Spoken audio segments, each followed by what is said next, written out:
Summer is here, and it's time when people start drinking more. Between summer barbecues and block parties, kicking back at the pool, it can be easy to overdo it. Joining me this morning for Mental Health Monday is Chief Medical Officer at WellPower, Dr. Jody Ryan. Thank you so much for coming in. Thank you. Good morning. This is a hot topic because this is so true for so many people right now. So why should people consider a summer reset?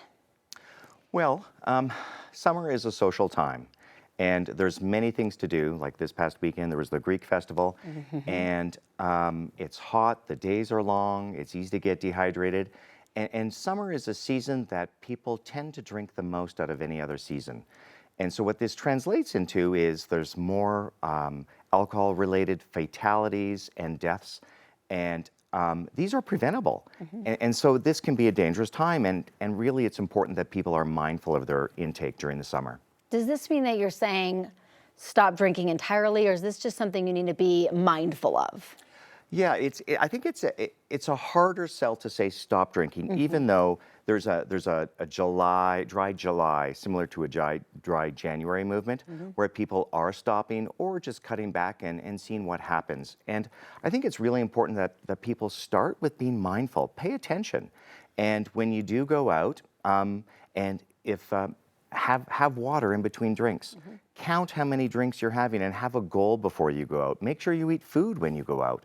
All of these things will help you slow down the absorption of alcohol and hopefully drink less. Talk about this trend of women drinking more right now. Yeah, so the healthy drinking limit, and the word healthy is debatable, is 1 drink a day for women for a total of 7 in a week, and 2 drinks for men for a total of 14.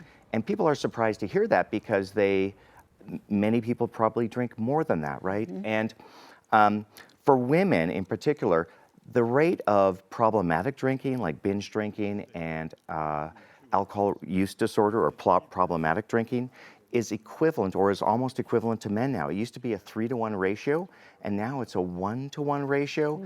And women's bodies are different. They just can't compete to men, drink for drink.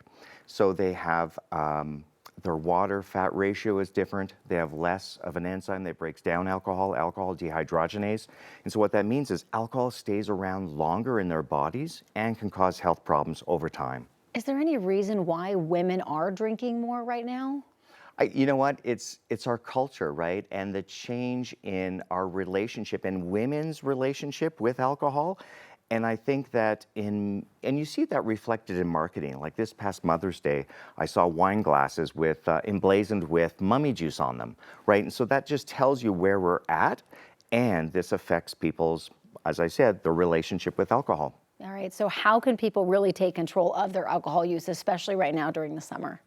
You know what? Pay attention. Pay attention, be mindful. Change your routine. If you normally have a hard day at work and you come home and you have dinner with drinks, why don't go for a walk after dinner and forego the drinks? And why don't you go with the friend that you normally have drinks with and make it an event between the two of you? Other things you can do is have mocktails, have non-alcoholic drinks instead of alcohol, drink water in between, as I mentioned. But I think the key is really to survey your week and decide, do I want to drink every day, or can I drink twice a week? Or if I drink on the weekends, how about if I drink twice, Friday and Saturday, why don't you just drink one night a week or one night over the weekend instead of both? I think it's so interesting too, because if you can take a step back, and even if you're not saying I'm going to cut back alcohol, if you just are, cognizant of how much you're drinking, it might surprise you. It might surprise you, and just be honest and open to it, and no judgment, right? Just sort of like, oh, I'm drinking more than the healthy limit. I wonder how I can do this different next time, right? And if it doesn't work, figure out what does work for you, and it's all very individualistic. Such great tips. Thank you so much for coming in. My pleasure. Thank you.